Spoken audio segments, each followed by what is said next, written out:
Hello everyone, it's Miss LaChance back again with another Read Aloud video.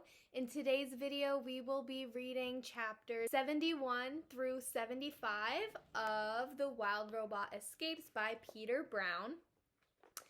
Chapter 71 is called The Observations. Now, I asked a lot of comprehension questions and I talked a lot in the last video, so I will save this video mostly for the read aloud itself. But as always, if you're interested in interacting with the text, feel free to do so in the comment section below. I would love to hear your thoughts about the book so far. We have about 20 chapters left in the book. I will show you what we're looking at here. So this is the part that we read, and we have this much to go. So without any further ado, let's hop into chapter 71 called The Observations.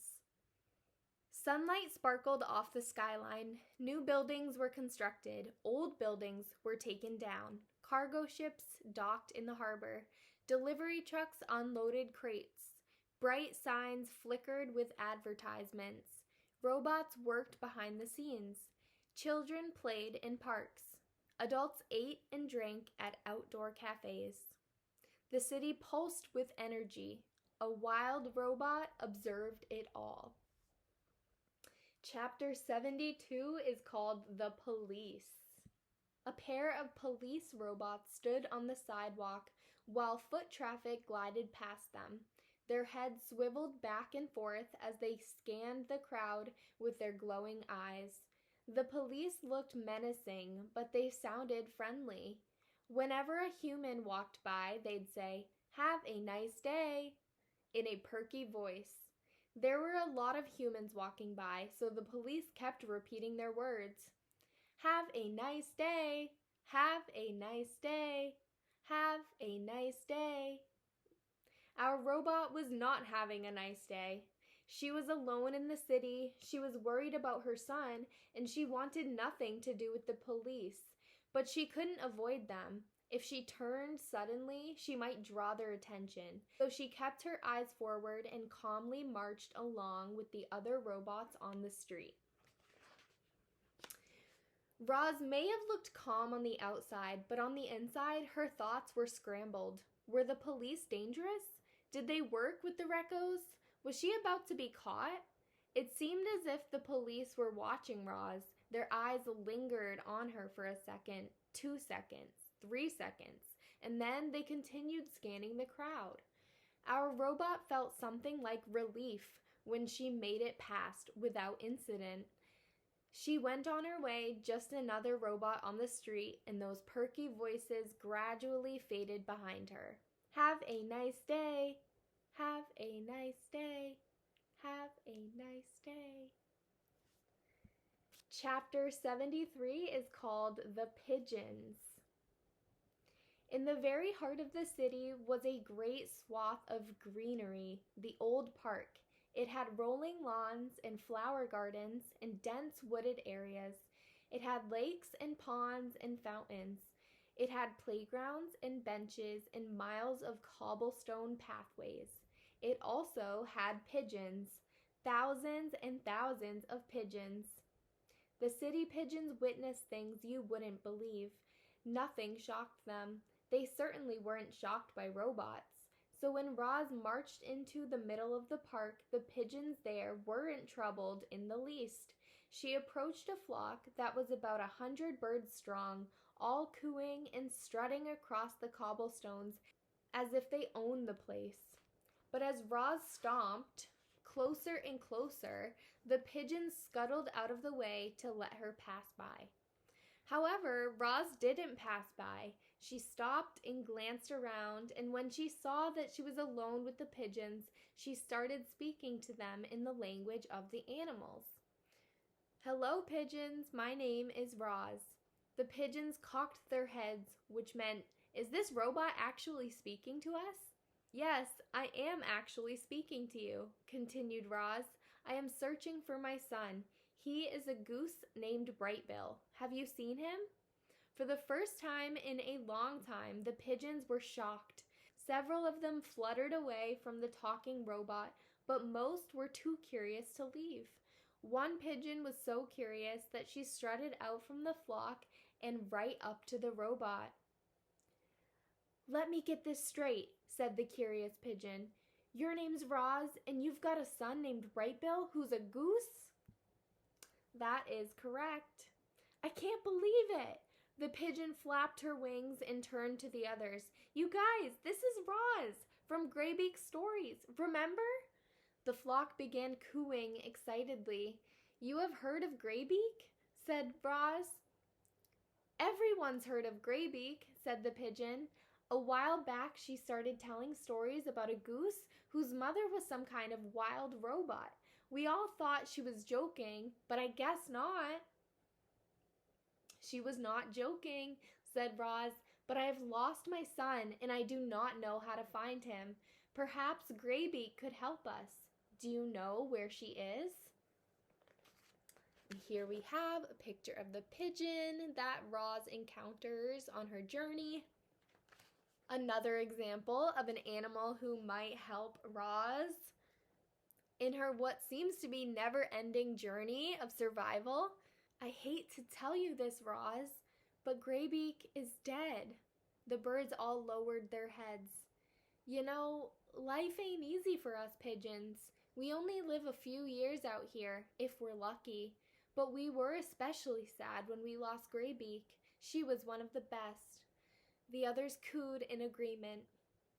"I am sorry for your loss," said Roz. "I wish I had gotten to meet Graybeak. My son was very fond of her." The pigeon gazed up at the robot with a steely look in her eye. "Any friend of Graybeak is a friend of ours. If Brightbill is lost, we're gonna find him." She turned to the others. "You heard me, flock. Hit the skies and tell every pigeon you see to start searching for a goose named Brightbill." At those words, the flock erupted into flight. Only the robot and the curious pigeon remained. "By the way, they call me Strutter," said the pigeon, fluffing out her chest feathers. "It is very nice to meet you, Strutter," said the robot. "Thank you for searching for Brightbill. What can I do to help?" "You can help by staying put. I want you in this park when we return with your son. Don't hide or wander off and make us go searching for you, too. Oh, and another thing," Strutter added. "Stay away from the park ranger robot. He spends most of his time taking care of the grounds, but he's always on the lookout for troublemakers." The pigeon gave a quick salute to the robot, then she joined the search for Brightbill. Chapter 74 is called The Sky. Hours passed and the sun set in the west. More hours passed and the eastern sky began to glow. Roz spent that whole night in the park waiting for Strutter to return with Brightbill, but there was no sign of them. In fact, there weren't any birds in the park at all. Roz couldn't let these thoughts distract her. She needed to stay alert. The park ranger robot had seen her once or twice already, and now she heard his footsteps wherever she went. Was the park ranger following Roz? Had he noticed our robot's unit number? Would he report her to the Recos? Roz took a pathway into the woods trying to escape the ranger's view, and that's when she heard familiar voices calling from the sky. "Where are you, Ma?" said Brightbill. "Come on out, Roz," said Strutter. Roz turned toward the voices but saw only leaves and branches. Brightbill and Strutter were flying somewhere above the woods. She wanted to call back to them, but the park ranger was still trailing her. Instead, she followed the sounds of their voices as they glided over the treetops. But then there came a new sound, a buzzing sound. It grew louder and closer. Air started blasting down from the sky, and when Roz looked up, she saw a white triangle airship floating above her. Chapter 75 is called The Recos, and this is the last chapter that we're going to read today. I wish I could leave this video off on a more positive note, but hopefully as we're approaching the ending, we can start to see some type of resolution coming to this story, unless there is a third book coming out in this series. Actually, I do believe there will be a third book in this series. I'm actually going to look it up right now because I'm curious as to what the title is. And it does look like there is going to be a third book in this series. The title is called The Wild Robot Protects, written by the same author. I'm going to go ahead and show you a picture of what the cover looks like. Hopefully you'll be able to get your hands on that book in the future if you're interested in continuing on Roz's journey right along with her. But anyways, let's go ahead and keep on reading. This is chapter 75, The Rekkos. Here's that picture again.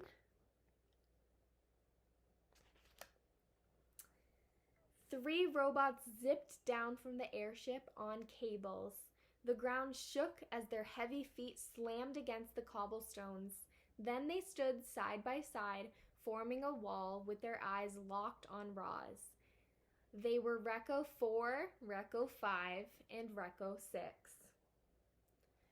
Hello, Roszum Unit 7134. We are the Rekkos. Please come with us. The robotic voice belonged to Rekko 4. He and his partners waited for their target to come forward, but Roz didn't move. She knew how dangerous the Rekkos could be, and so did her son. From somewhere in the sky, Brightbill's frightened voice cried out, "Run, Mama! Run!" So Roz ran. She dashed up the pathway and leaped into the woods. Without crunching a weed, without rustling a leaf, the robot vanished into the thick foliage. The Rekkos weren't concerned. They had other ways of tracking her. Or so they thought. Their blocky heads swiveled from side to side, scanning the woods for Roz's electronic signal. They scanned and scanned and scanned, but they found no trace of their target. So I guess we are going to end off this chapter on a positive note, thanks to Roz remembering to take out her transmitter, which emits that electronic signal that is traceable on behalf of the Rekkos in the airships.